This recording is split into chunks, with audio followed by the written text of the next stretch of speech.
In this video I will explain some of these examples by executing them on Atmel Studio. So this first example, so all of these examples are basically of assembly level code. So first example says that we have to increment in R22, which is the register 22, if R20 and R21 are equal. So this is the code for that, and we are subtracting them. If they are equal, then we will get 0 and it will be stored in R20. So if it is if we get a 0, then this line branch not equal to next will not execute and we will get an increment in R22. But if we get another value like if R20 and R21 are not equal, then branch not equal to will execute and we will get to this command next and we will skip this line increment R22. So here I have executed it. So I have given initial values to all of them so that we can understand it better.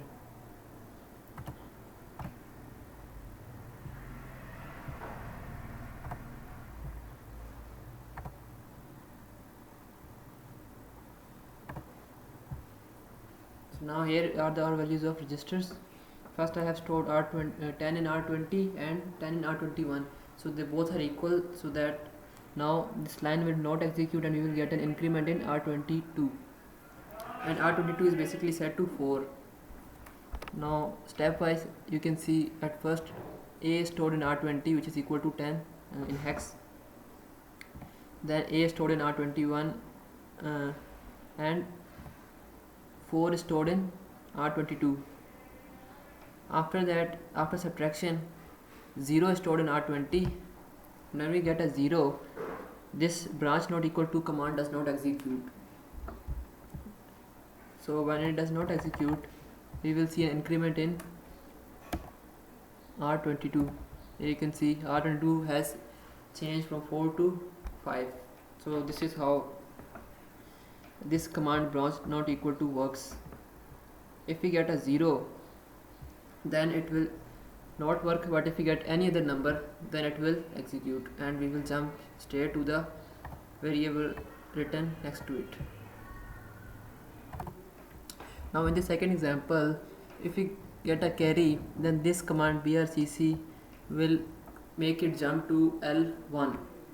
But here we want if R24 is greater than R26, then this command should execute. So if R24 is greater than R26, then this command subtract will not produce a carry, and so brcc command will not execute and we will get an increment in R22.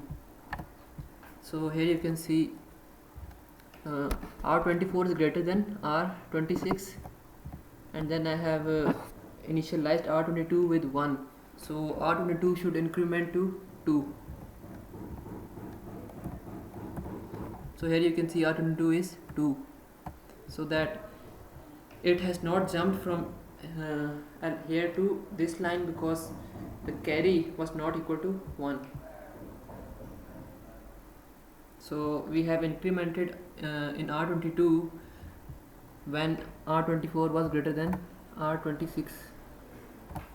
So this is the same example, but just it is that the command is opposite. The R26 should be greater than or equal to R24. So it means that if we get a carry in this command, then it should increment in R22. For this we use the command brcs, so that if we get a carry, then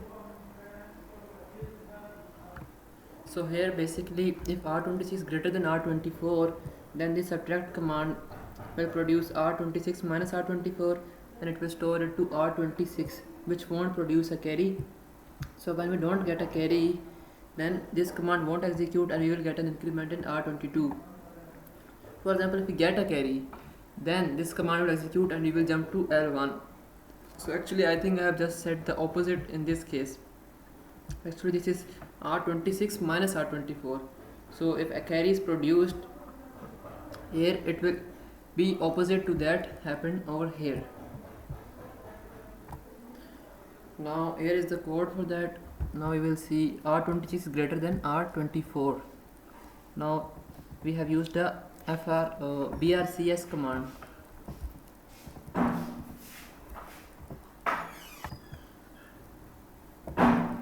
Now you can see R22 was 1, now R22 is 2. So this example number 4 is basically an example of an if and else statement. So this is basically a C code. Here you can see first we have given value 5 to R17, and then we have used a if statement. If R20 is greater than R21, then there will be an increment in R22. If this condition is not true, then else condition will work and we will get a decrement in R22, and after that we will get an increment in R17. So this is the flow chart for that. First we have initialized R17 with 5, then we have checked the condition. If it is true, then an increment in R22. If it's not true, then this will be the decrement. It is actually decrement in R22, and after that both of these R17 will be incremented by 1. This was all for today's video.